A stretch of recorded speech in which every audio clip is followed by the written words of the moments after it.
Bangkok, Thailand, late 1960s. There was a bar called Jack's American Star Bar. Soldiers on rest and recuperation flooded in every night, young soldiers spending combat pay before flying back to Vietnam.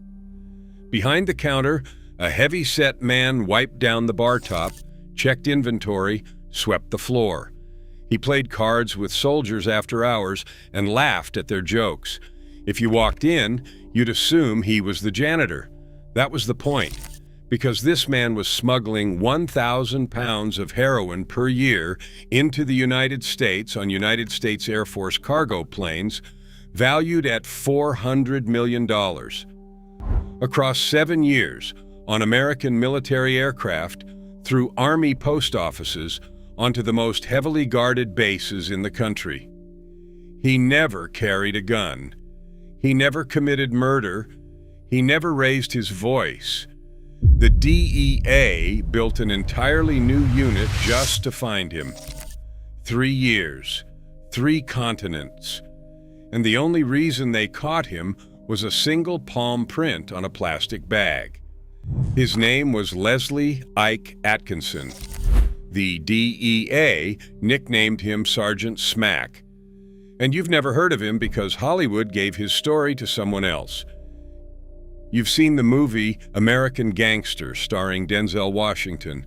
It grossed $268 million worldwide, Denzel's biggest film ever. It tells the story of Frank Lucas, a Harlem drug lord who supposedly built the Southeast Asian heroin pipeline and smuggled drugs inside the coffins of dead American soldiers. Here is what the DEA actually confirmed. Frank Lucas did not build the pipeline. Ike Atkinson did. Frank Lucas was Ike's customer, not his partner, not his equal, his buyer. But Frank was a brilliant self-promoter. He told journalists he had walked through the Golden Triangle poppy fields himself. He told them he was the mastermind. And then he told them about the coffins. That part came from one moment in a back room in Bangkok. Frank visited Ike's operation. Ike's crew was in the back, hollowing out teak furniture, the real method they used to hide heroin. False compartments inside wooden pieces. That is how the drugs actually moved. Frank barged in. "What are you doing?" Ike panicked. He did not want his customer knowing the real method. "We are making coffins." One lie. One panicked sentence. It became the most famous scene in a Denzel Washington movie. Federal investigators searched military coffins for years. They searched the bodies. They searched the repatriation flights. They never found a single gram of heroin in a soldier's coffin. Not one. The cadaver connection was an urban myth, born from a lie told by the man who was actually running the operation. A federal judge who prosecuted Lucas watched the film and said, 1% reality, 99% Hollywood. So who was the real American gangster? A retired Army sergeant from Goldsboro, North Carolina. Let me tell you how he built it. Ike Atkinson was born in 1925 in Goldsboro, North Carolina. The segregated South, Jim Crow, dirt poor, the kind of town where a black kid's options were picking tobacco, shining shoes, or leaving. Ike chose leaving in the most dramatic way possible. At 17, too young to legally enlist, he forged his mother's signature on the enrollment papers and walked into a United States Army recruitment office. A 17-year-old kid from segregated North Carolina, faking his way into the most powerful military on earth. That tells you everything about who Ike Atkinson was. He served in World War II, then in Korea, where he earned a battlefield promotion to lieutenant, one of the few black soldiers to receive one during the conflict. But he lost his commission for misconduct. The Army let him stay enlisted, and over the next 20 years, he rose to Master Sergeant E8, senior enlisted. That rank meant something specific. Master Sergeants run logistics. They manage supply chains. They coordinate troop movements, resource allocation, cargo manifests, and transportation routes across multiple countries. The United States Army spent 20 years teaching Ike Atkinson how to move anything, anywhere in the world, through military channels without anyone asking questions. They created their own worst nightmare. They just did not know it yet. After Korea, Ike discovered he could make more money with a deck of cards than the Army paid him in a month. He became a legendary card shark, fleecing fellow soldiers at poker and blackjack across every base he was posted to. But Ike did not just gamble for the money. He gambled for the network. Every soldier who lost to him owed him. Every soldier who owed him could be asked for a favor. Over years of playing cards, Ike built a group of active duty and retired military men who ran gambling operations and small scams across multiple countries. He called them his band of brothers. Some of these men would later carry heroin for him. Some would provide cover. Some would look the other way when packages moved through channels they controlled. Ike was not building a drug ring yet. He was building something more important, a network of men inside the military who owed him and trusted him. When the Vietnam War started, that network became the most valuable asset any drug trafficker in history ever possessed. In the mid-1960s, Ike retired from the Army and moved to Bangkok. Not back to Goldsboro, not to New York or LA, where other drug dealers were building empires. Bangkok. He became a partner in Jack's American Star Bar, a hangout for American GIS on rest and relaxation from Vietnam. The food was good, the drinks were cheap, the atmosphere was friendly. One Goodreads reviewer who visited the bar in 1970 as a young serviceman later wrote that he had no idea what was going on behind the scenes. Nobody did. That was the whole operation. At the bar, Ike met a Chinese-Thai businessman named Luchai Rubuwat, a man with direct connections to the Golden Triangle, the border region where Thailand, Myanmar, and Laos meet. The largest opium-producing territory on Earth. Mountains covered in poppy fields, controlled by warlords, producing raw opium that was refined into heroin in jungle laboratories. Through Rubuwat, Ike gained access to heroin at its source. The economics were staggering.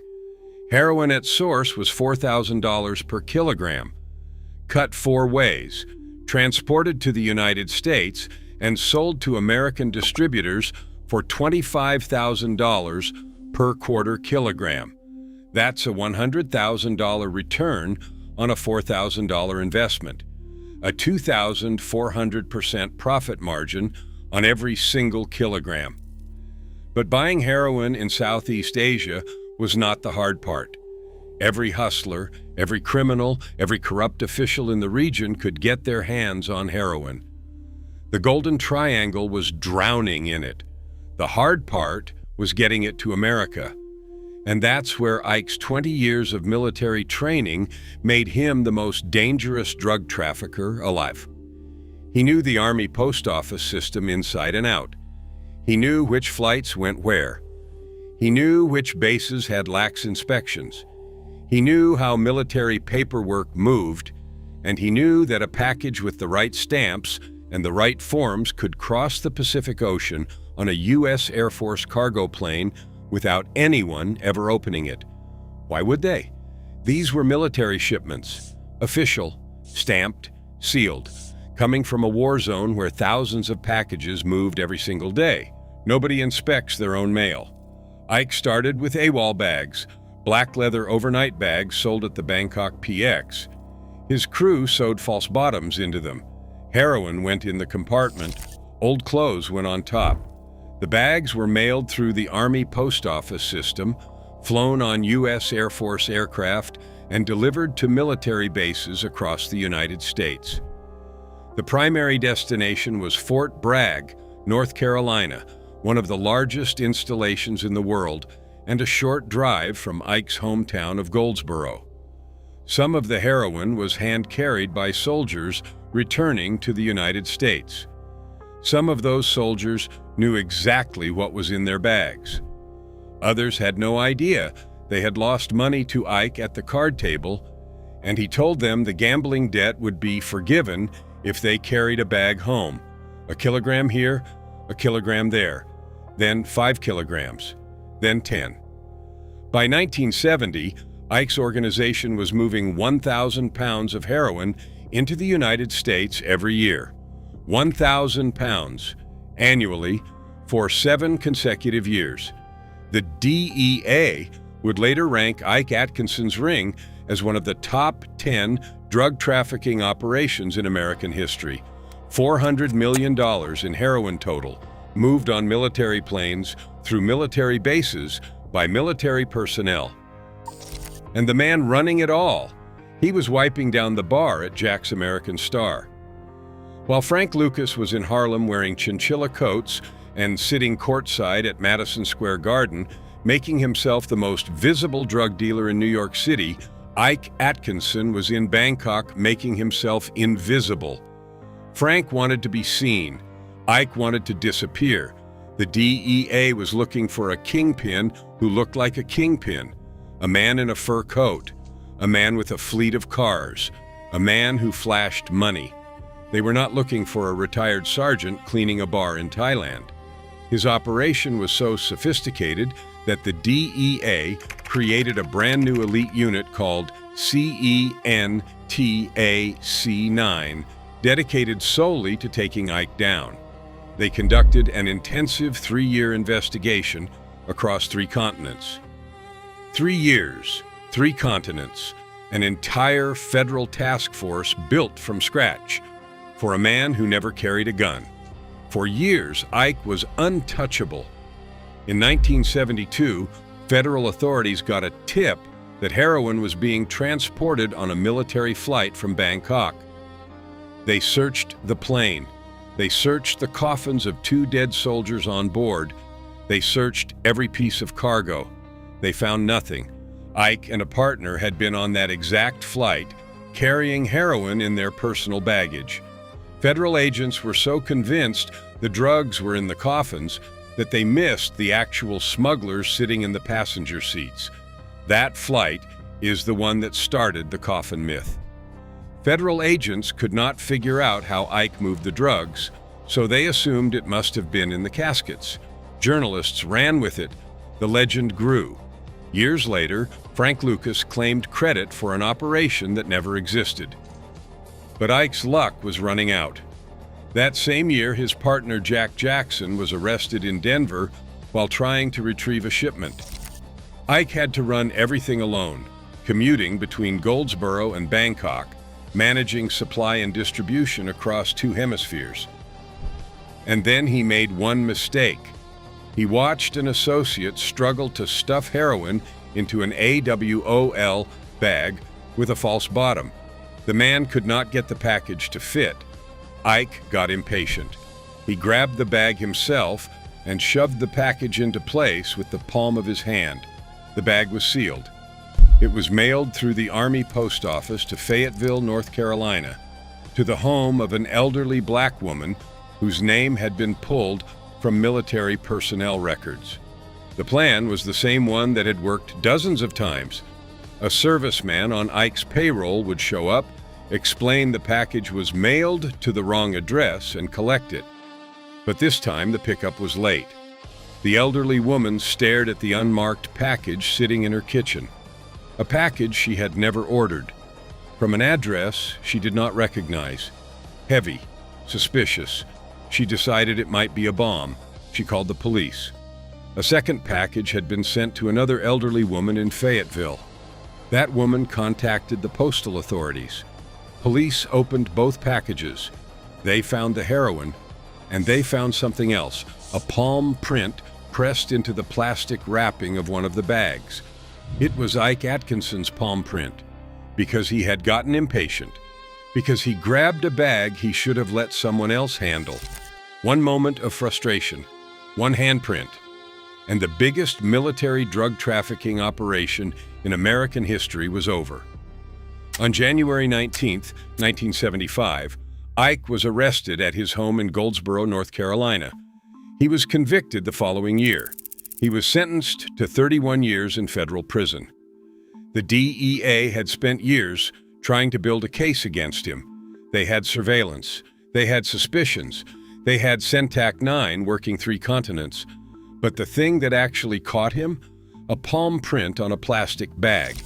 Because an old woman in Fayetteville thought she had been mailed a bomb.